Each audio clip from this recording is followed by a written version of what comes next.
네, 반갑습니다. 주라사드입니다. 오늘은 이제 두산에너빌리티를 한번 살펴봐야 될 것 같아요. 오늘 꽤 큰 이슈가 나오면서 주가가 한 10% 정도 이제 급락을 한 그런 모습인데, 일단은 이전에 윤석열 정부가 체코 원자력 발전소 수주를 성사시키기 위해서 미국 원전 기업이죠. 원전 기업 중에 이제 웨스팅하우스라는 기업이 있습니다. 굉장히 유명한 기업인데요. 웨스트하우스와 불평등 계약을 맺은 것으로 확인이 됐다라는 거예요. 굉장히 생뚱맞은 이슈라고도 볼 수 있는데요. 여기서 이제 핵심적인 내용은 뭐냐? 우리 기업이 소형 모듈 원전 SMR입니다. 요즘에 이제 가장 뜨고 있는 게 SMR이라고 말씀을 드렸고, 소형 모듈 원전인 이 SMR을 독자 기술 노형 개발을 해도 이 웨스팅하우스 측의 사전 검증을 받지 않으면 수출이 불가능하도록 하는 독소 조항이 삽입됐다는 거예요. SMR을 우리가 개발을 해서 수출을 하는데, 그렇게 해도 웨스팅하우스로부터 웨스팅하우스 기술을 이용한 게 아니냐라는 걸 검사를 받으라는 거예요. 네, 굉장한 독소 조항이라고 보시면 될 것 같고요. 추가적으로 원전 한 기를 수출할 때마다 최소 1조 원 이상의 현금이 웨스팅하우스에 넘어가도록 설계된 것으로 드러났다라는 겁니다. 사실 굉장히 이제 좋지 않은 조항이라고 보셔야 될 것 같고, 특히 여기에 이제 불평등 계약 기간도 50년이라는 거예요. 사실상 이제 원전 주권을 잃어버리는 이런 이슈였다라는 부분입니다. 이 웨스팅하우스라는 기업에 대해서 일단 기본적으로 이해할 필요가 있는데, 그럼 왜 이런 독소 조항이 생겼냐? 원래 그러니까 지금에야 우리가 원전 강국이 된 거지, 처음부터 강국은 아니었을 거잖아요. 그죠? 그럼 처음에는 이제 미국의 원전 기술이 세계적인 수준이었습니다. 특히 그 중에서도 웨스팅하우스라는 기업이 원전 관련된 상당한 기술을 보유하고 있는 기업이었어요. 지금도 마찬가지지만 과거에는 훨씬 더 그랬다는 거예요. 그래서 과거에 우리가 초기에 원전 개발을 할 때 웨스팅하우스의 도움을 좀 받았습니다.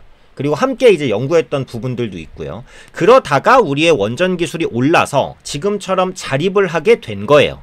원전에 뿌리가 있다라는 부분이고요. 다만 그렇다고 하더라도 지금은 독자 기술로 원전을 개발할 수 있는데, 그럼에도 불구하고 독소 조항이 삽입됐다는 건 조금 과도하죠. 물론 어느 정도 이제 기술의 영향을 받은 건 사실이니까 뭐 로열티를 지급하거나 이런 건 그럴 수 있어요. 근데 이 두 가지, 첫 번째 SMR을 수출할 때마다 허락을 받아라 라는 거라든지, 두 번째로 원전 한 기당 1조 원을 내놔라 라는 것은 과도하죠. 네, 과도합니다. 원전 한 개를 팔았을 때 이익이 몇 조라고 한다면, 뭐 예를 들어 3조라고 했을 때 1조를 떼어주면은 2조 원 남는 게 별로 없다라고 볼 수도 있겠죠. 상당히 이제 좀 과도한 부분이라고 보시면 될 것 같고요. 추가적으로 원전 한 기당 약 9천억 어치의 물품이나 용역을 구매해야 된다라는 것도 웨스팅하우스 측과 계약을 한 것으로 보여지고 있어요. 그래서 체코 원전 수주 성사를 위해서 사실상 모든 것을 내준 게 아니냐. 네, 요렇게 이제 판단을 한다라는 거죠. 그리고 원전 한 기당 건설 비용이 얼마냐? 원전 한 기당 약 10조 원 정도가 든다라고 봐요.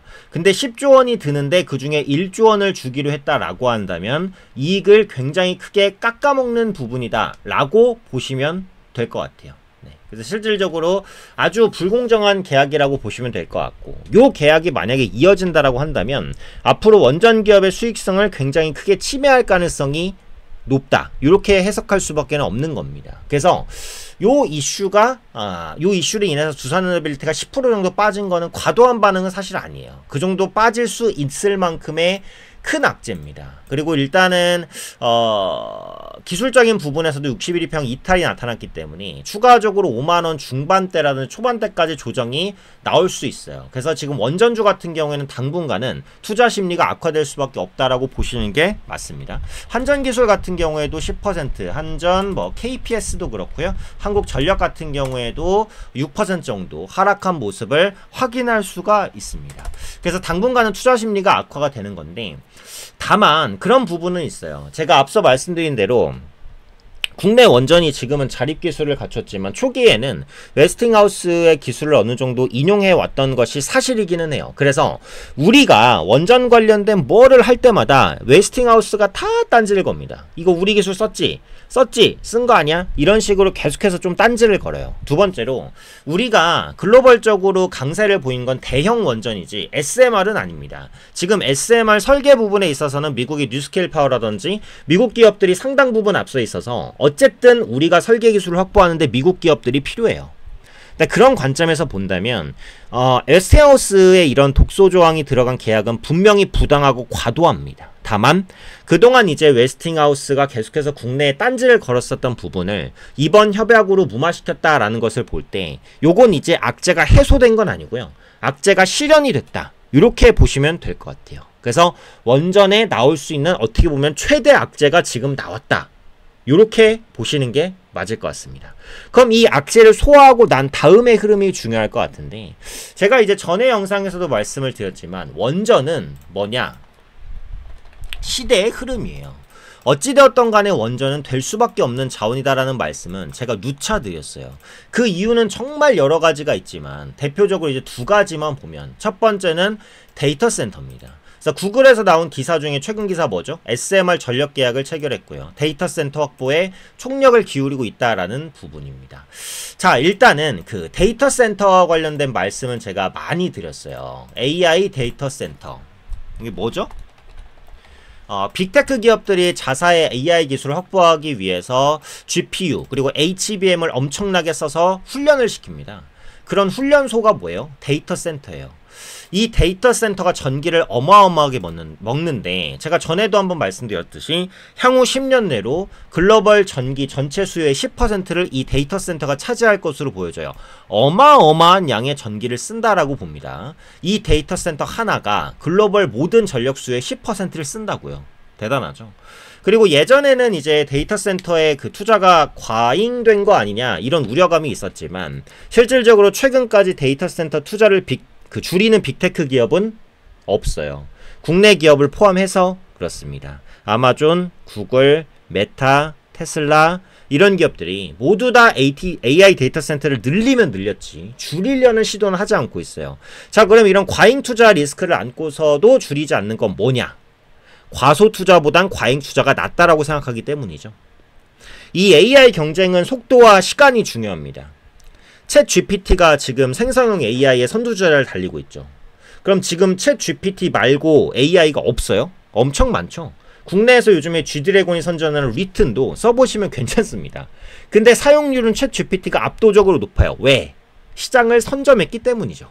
이 선점 효과는 엄청 중요하고, AI 기업으로 누군가가 선두에 일단 섰다라는 인식이 들면 후발주자가 따라가기가 힘듭니다. 그래서 이런 경쟁을 위해서 AI 데이터 센터 투자를 늦출 수가 없어요. 그래서 반도체 전망은 계속해서 좋은 것이고, 여기에 들어가는 에너지를 그럼 뭘로 공급할 건데, 당장 원자력 말고는 빠르게 에너지원을 확보할 수 있는 대안이 없다라는 겁니다. 그래서 이게 기본적으로 원전주를 볼 수밖에 없는 이유고요.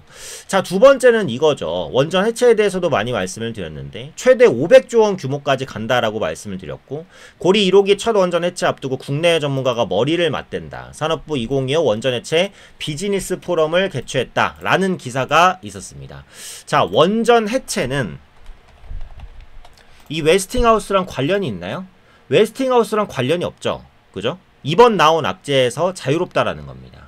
웨스팅하우스는 앞으로 원전을 수출할 때 혹은 SMR 기술을 이제 뭐 개발했을 때 요럴 때 허락을 받거나 돈을 내라 이러고 있는 거지. 원전 해체는 상관없어요. 근데 원전 해체 시장에서도 국내 업체들이 상당한 역할을 할 것으로 보이기 때문에 요 시장 자체만 놓고 봐도 원전 업체의 경쟁력은 세다는 거죠. 이 두 가지입니다. 그리고 한 가지 더 보면 그 러시아와 우크라이나와 이제 그 미국 간에 3자 협상으로 휴전이 되면 일단은 원전주가 살짝 안 좋을 수는 있어요. 왜냐면 러시아의 천연가스 수입을 이제 못했었던 유럽 국가들이 다시 천연가스 수입을 할 수 있는 가능성이 높잖아요. 실제로 이런 휴전 가능성을 반영해서 천연가스 가격이 이미 하락하고 있긴 합니다. 그런데 더 중요한 건 그거예요. 유럽이 그동안 에너지를 러시아에만 의존해 왔어요. 근데 러시아 우크라이나 전쟁으로 인해서 러시아에만 에너지를 의존하는 게 위험하다는 걸 알게 됐습니다. 그럼 만약에 이번에 휴전이 돼서 러시아로부터 다시 가스를 공급받게 된다고 해도 예전처럼 러시아에만 의존하면 되겠구나라고 생각할까요? 아니죠. 유럽도 자체적으로 에너지 안보를 실현하고자 하는 욕구가 클 겁니다. 그래서 원전을 확보하려고 하는 거예요. 그럼 이런 움직임은 러시아, 우크라이나 휴전이나 종전이 된다고 해도 끝나지는 않아요. 잠깐 흔들릴 수는 있지만. 그래서 유럽의 에너지 자립 의존도가 높다는 것도 원전주가 장기적으로는 성장할 수 있는 동력이 된다는 겁니다. 자, 그럼 정리를 하면 일단 단기적으로 조정은 불가피해요. 두산 에너빌리티 기준으로 5만원 초반대에서 5만원 중반대까지 조정받을 수 있는데 그 이후에는 데이터 센터, 원전 해체, 그리고 말씀드렸던 유럽 에너지 자립 이런 부분들로 인해서 다시 부활할 수 있다는 겁니다. 자, 그럼 이런 원전주에 대한 전략들 궁금하신 분들 요 하단에 남겨주세요.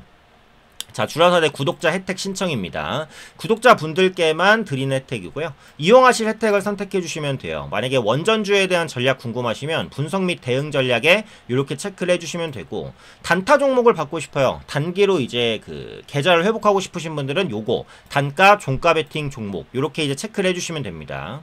그 연락처를 써주셔야 저희가 이제 연락을 드릴 수가 있으니까 꼭 써주시고, 분석 희망하는 주식 지금 뭐 두산에너빌리티면 두산에너빌리티 이렇게 써주시고요. 아니면 뭐 삼성전자면 삼성전자 중복으로 여러 개 써주셔도 돼요. 궁금하신 부분들 무료입니다. 무료로 다 상담 드릴 거니까 뭐 하이닉스 궁금하시면 하이닉스 이렇게 이제 적어주시면 되고, 삼자 동의를 해주셔야 저희가 정보를 신속하게 좀 드릴 수가 있습니다. 그래서 요거 4가지 문항만 답변을 해주시면 무료로 상담을 도와드릴 거예요. 자, 지금 원전주가 굉장히 이제 대응이 중요한 시기입니다. 그리고 원전주 말고도 반도체에서도 무수한 기회들이 쏟아지고 있어요. 그래서 이런 기회들 놓치지 말고 좀 무료로 참여하셔서 좋은 정보들 많이 챙겨가실 수 있으시면 좋겠습니다.